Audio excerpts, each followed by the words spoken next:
My proposal of calling this institution or this nation today as a space nation as compared to space state. That was in October 2016 in Guadalajara, Mexico. Since then, I've been involved in the design or drafting of the Constitution. Why I have been involved in this subject, to me was very simple, because it makes sense. It simply makes sense. It may be visionary, it may be dream, it may be crazy idea, but the fact is, if humanity manages to survive on this planet, it will go to space to live. It's in the DNA of humans. We all started in Africa, but we don't live in Africa nowadays. We moved out. I think that is, to me, is a common sense, but the tragedy is common sense generally is not common. I think that's why some people who do not believe in this whole idea, because they do not have common sense. To me, it's a common sense. So since then, I have been very much involved and feel privileged to be part of this effort.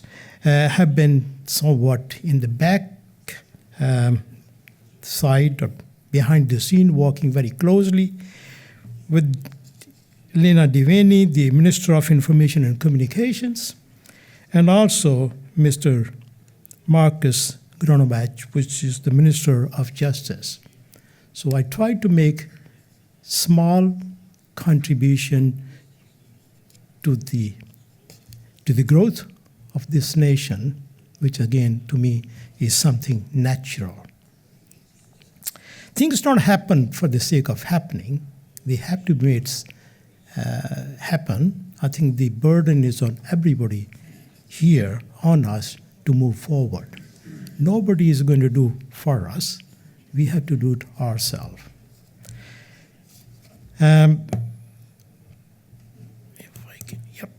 It's only about a week ago, on 16th of November, Lena Diveni, the Minister of Information and Communications, invited me to make a presentation of Milamos project to the General Assembly, the Parliament, and the government of Asgardii. The question is, what is Milamos? And we'll get to the point which was raised earlier. This is a kind of my definition of that. By the way, I am the project director of this project. This is a McGill University-led international advanced research project started in 2016. It's almost the same age as Asgardii, for drafting a manual that would contain an independent and objective clarification of the rules of international law applicable to military uses of outer space, which could possibly dissuade the actual use of force and avoid future conflicts, wars in outer space. It's a long definition, it's a long explanation, but the components are there. But what is the rationale? Why you need something like this one? Here is a statement coming from the United Nations Conference, Unispace 50. It says, space agenda is evolving and becoming more complex, and least considering the broader concept of space security, as well as the expanding commercial space sector. So you increase space security and commercial. Those things are evolving at the same time. So let's look at the trends very quickly. What is happening, where the humanity is going in space? The first, of course, is ever-growing reliance on outer space dependence. Space has become indispensable for our daily lives. You just imagine a day without a satellite. It will be unmanageable, chaotic. That's reality, okay? Ever-increasing number of actors, democratization. There are not only two superpowers involved in space. Over 60 countries have their satellites. A number of companies have satellites. All the militaries are relying on that. Shift away from the governmental, private, commercial undertaking in outer space. No more government, private sector. Shift of balance of power in rising powers, economies. Geopolitics is changing. So we are in multipolar world. Particularly, what this project I'm describing is particularly with respect to space militarization and global security. What is happening in that area? More countries are using space for military purposes. There's a more aggressive and extensive space militarization. More civilian satellites are being used for military purposes. Space militarization is leading to space weaponization. Space weaponization is being supported by space war fighting capabilities, and space war fighting capabilities are being expanded and perfected with space war doctrines and other preparations. Consequently, the possibility of conflicts in space is real and increasing. War in space is expected to be closer than one predicted, or some predict. Risks of war in space war must not be underestimated. Though the risks of a war in space cannot fully be predicted, such a war would no doubt cripple and devastate economies, civilian and military infrastructure of all countries, especially those that are heavily space dependent. Such war could have serious implications for geopolitical disorder. And more importantly, for Asgardия to keep in mind, it would be dangerous, if not impossible, to travel to and live in space if space becomes a theater of conflicts and war. This is a drawing or a description of threats in space, which has been put by Financial Times. If you look at that, the picture is not very clear, but it tells you the preparations for war or emerging arms race in space. This is only 10 or 11 days ago. So let's look at the legal framework and the challenges. It's imperative to have safe and peaceful outer space environment in order to reap numerous benefits derived from space and for living in space. The achievement and maintenance of such environment heavily depends upon the rule of international law. So you have war or rule. That's the choice the humanity has to make. The rule of law, which we call global space governance system, that has been created since the beginning of the space age, primarily initiated by the 1967 Outer Space Treaty, worked very well in the past, but is under serious and various threats now. Such threats emerge due to populistic and nationalistic political agendas of some countries. Space governance system needs not only to be maintained, but also further developed, strengthened, and expanded. One cannot further develop space governance system unless one fully understands the true nature and scope of currently applicable rules of international space law. What in Latin is called lex lata, what the law is. You cannot develop something what the law should be until you know precisely what the law is. There's a confusion about the currently applicable rules of international space law as they are being subjectively interpreted by different governments and scholars. Thus, there's a need for objectively clarify applicable rules of international law. As such need provides the rationale for Milamos project. So Milamos project is an innovative way to facilitate space security through rule of international law, which we believe global problems need global solutions that are sought and implemented through global participation. The project aims to involve a spectrum of experts and stakeholders from all disciplines in all parts of the world.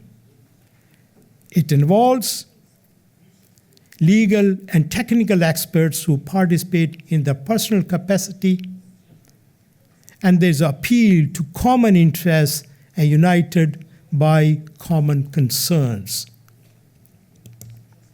So what is the vision? The vision of the project is to contribute to a future where all space activities are conducted in accordance with international rules-based global order, without disrupting and preferably contributing to the sustainable use of outer space for the benefit of present and future generations of all humanity.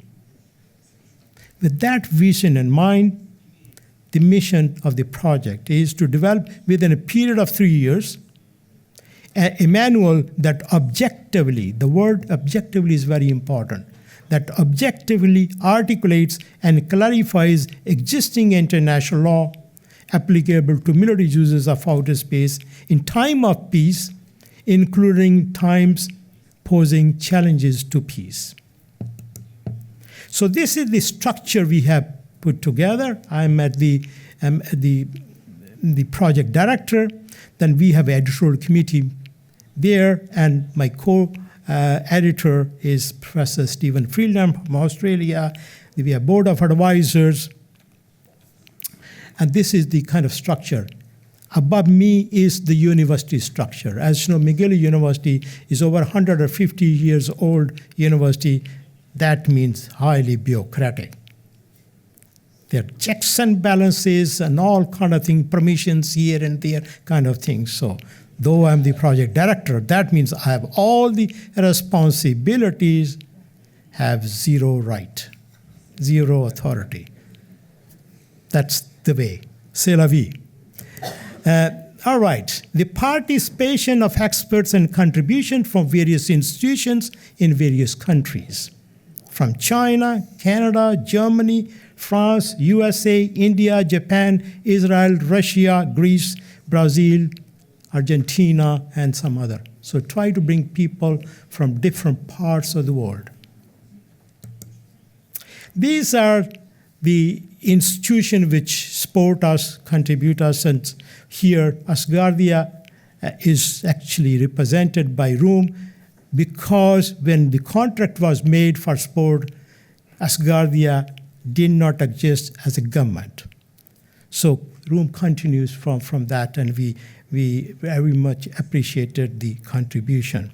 And I may also mention here, that time the idea was to expand the coverage by ROOM to support it, and I'm very happy to be on the board of editors and try to do my job as a member of the editor, try to contribute my articles, encourage other people to articulate, and also we distribute the journal through my office.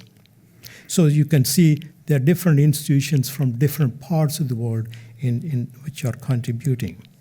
Now, when the manual is created, what is aiming for? What is the audience? And this is where it is different from other things. To date, the Millamos project has attracted widespread international attention and involvement. The vision and progress of the Millamos project have been presented before vital international fora such as the United Nations and its different meetings and different universities all around the world. Millamos workshops have been purposely held across the globe with the objective to engage states, stakeholders, and inform the public of progress and development of the project. These workshops have been held in Montreal, Canada, Adelaide, Australia, New Delhi, India, Colorado Springs in the US, Beijing, China, Berlin, Germany. This is the latest workshop. We had it in Montreal about a month and a half ago. The project will produce, or the book, or we will call it McGill Manual, which will be of practical value. This is not an academic study. This is a practical value and used to a range of stakeholders involved in the exploration and use of outer space who desire a clear and neutral identification of the legal issues surrounding military space activities. McGill Manual will be relevant to states, militaries, private space sectors, civil society, academics, and other relevant stakeholders with an interest in the orderly conduct of space activities. The completion and the outcome and the follow-up is as follows. The current Milamos project will be completed by mid-2020, that's about 6-7 months from now, and will result in the publication of a book to be called McGill Manual. It is expected, that is our hope, that clarified rules of international law applicable to military uses of outer space could possibly dissuade the actual use of force and avoid future conflicts, wars in outer space, would identify gaps in the current rules, and the international community might undertake to further develop, strengthen the rule of law in outer space.